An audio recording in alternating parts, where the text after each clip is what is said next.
નમસ્કાર, weather analysis સાથે હું છું પાયલ અને ધીરે ધીરે ઠંડીની શરૂઆત જેમ જેમ વધી રહી છે સાથે જ માવઠાની આગાહી પણ કરવામાં આવી રહી છે. બંગાળની ખાડીમાં નીચેના ભાગમાં એક લો પ્રેશર સિસ્ટમ બની છે. મજબૂત સિસ્ટમ છે, બહુ જ બધા વિસ્તારોને અસર કરશે. રાજસ્થાનના અમુક ભાગોમાં છૂટોછવાયો વરસાદ પડવાની શરૂઆત થઈ છે. ગુજરાતમાં પણ ડિસેમ્બર મહિનામાં માવઠું પડે એવી સંભાવનાઓ હવામાન નિષ્ણાંતો દ્વારા વ્યક્ત કરવામાં આવી છે. પહેલા તમને એ સિસ્ટમ બતાવી છે, તમે જુઓ કે અહીંયા ક્યાંક એક સિસ્ટમ ખૂબ મજબૂત બનેલી એ સિસ્ટમ છે. બંગાળની ખાડીમાં સિસ્ટમ બની હતી, ધીરે ધીરે આગળ વધી રહી છે અને સાથે જ અહીંયા ક્યાંક વરસાદની સંભાવના છે. એટલે રાજસ્થાનના અમુક ભાગોમાં છૂટોછવાયો માવઠું જે પડવાનું હોય એ માવઠું પડી રહ્યું છે. વેસ્ટર્ન ડિસ્ટર્બન્સને કારણે ઉપરના જેટલા પણ પ્રદેશો છે એ બધી જ જગ્યાએ હિમવર્ષા થઈ રહી છે. એના કારણે ઠંડા પવનો આપણી તરફ ખેંચાઈને આવી રહ્યા છે અને એટલે ગુજરાતમાં હવે ધીરે ધીરે અમુક વાર ખૂબ વધારે ઠંડી પડતી દેખાય છે, અમુક વાર થોડા દિવસ સુધી ઠંડી નથી પડતી. એ બેલેન્સ બનતું આગળ જઈ રહ્યું છે. એટલે અત્યારે જે સિસ્ટમની આપણે વાત કરીએ, એટલે હવામાન નિષ્ણાંતોનું એવું કહેવું છે કે ડિસેમ્બરની 18 તારીખ સુધીમાં ગુજરાતમાં અલગ અલગ વિસ્તારોમાં માવઠા પડી શકે તેવી સંભાવના છે. સામાન્યથી મધ્યમ વરસાદ પડવાની આગાહી કરવામાં આવી છે. અને માવઠું કેમ પડશે? કારણ કે બંગાળની ખાડી એક્ટિવ છે અત્યારે. આમ તો પોસ્ટ મોન્સૂન પછી સતત સાયક્લોનિક સર્ક્યુલેશન સિસ્ટમો બનતી હોય છે. એટલે જેમ જ ચોમાસું પતે એના પછી એક સિસ્ટમો બનતી હોય અને એ સિસ્ટમના ભાગરૂપે માવઠા પડતા હોય છે. શિયાળાની શરૂઆત પછી આ પહેલીવાર પડેલું માવઠું હશે.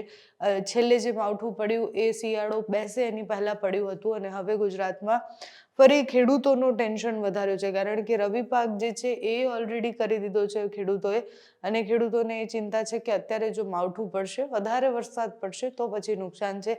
સામાન્ય મધ્યમ વરસાદ પડે તો એટલું નુકસાન થાય એવી સંભાવના નથી.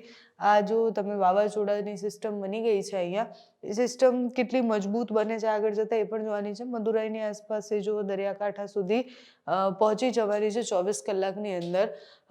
અંબાલાલ કાકાની આગાહી એવું કહી રહી છે કે આ જે સિસ્ટમ છે એની અસરો મોટા ભાગના ભારત પર થવાની છે. એટલે અહીંયા એ ટકરાઈ જશે, એના પછી નીચેના દક્ષિણના બધા જ પ્રદેશો પર એની અસર થશે. ત્યાં ખૂબ વધારે વરસાદ પડવાનો છે. ધીરે ધીરે એ અરબી સમુદ્ર તરફ પણ આવશે અને એના કારણે પણ વરસાદની સંભાવના છે. અરબી સમુદ્ર તરફ તમે જુઓ 30 તારીખની આસપાસ અહીંયા ક્યાંક વરસાદવાળા વાદળો દેખાતા હશે. અને અહીંયા જ્યારે અરબી સમુદ્રમાં વરસાદવાળા વાદળો છે તો એ ગુજરાત તરફ આગળ વધે. દરિયાકાંઠાના વિસ્તારો, સૌરાષ્ટ્રના ભાગોમાં છૂટોછવાયો વરસાદ ડિસેમ્બરની 15 થી 18 તારીખની આસપાસ માવઠું પડે એવી સંભાવના છે. શરૂઆતમાં પણ ક્યાંક છૂટોછવાયો વરસાદ પડી જાય. જો આ સિસ્ટમ, આ જે વાદળો છે ધીરે ધીરે ગુજરાત તરફ ખેંચાઈને આવે તો એ વાદળો કેટલા મજબૂત હશે એ પણ જોવાનું છે. આ આપણે સિસ્ટમની વાત કરી તો તમે જુઓ કે એની અસર મહારાષ્ટ્ર અને MP સુધી પહોંચવાની છે. એટલે મધ્યપ્રદેશ સુધી એની અસર પહોંચવાની છે. આ જે સિસ્ટમ, આ જે વાવાઝોડું બન્યું હતું એ ધીરે ધીરે જ્યારે દરિયાકાંઠા તરફ આગળ વચ્ચે ટકરાઈ જશે એના પછી ભારતના મોટાભાગના વિસ્તારોમાં વરસાદની સંભાવના છે.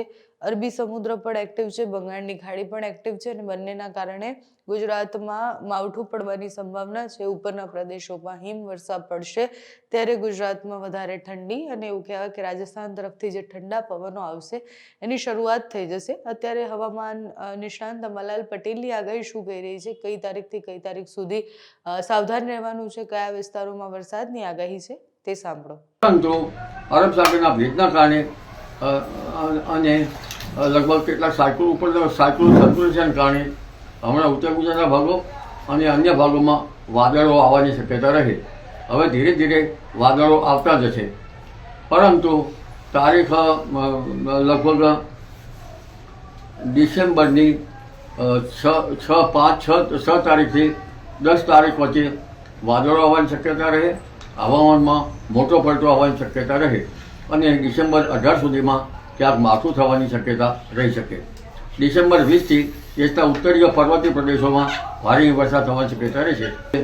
હવે ઠંડી ધીરે ધીરે ડિસેમ્બરના લગભગ ત્રીજા સપ્તાહથી વધવાની શક્યતા રહેશે. જાન્યુઆરીમાં પણ તારીખ 10, 11, 12માં ઠંડા પવનો ફૂંકાશે અને જાન્યુઆરીમાં ધીરે ધીરે 23-24 જાન્યુઆરીમાં પણ પશ્ચિમ વિક્ષોભ હોવાની શક્યતા રહેશે અને 23-24-25 જાન્યુઆરીથી વિષમ હવામાનની વિપરીત અસર ફેબ્રુઆરી માર્ચ સુધી રહેવાની શક્યતા રહેશે, જેના કારણે ઊભા કૃષિ પાકોમાં પાક સંરક્ષણના પગલાં લેવા સારા રહે.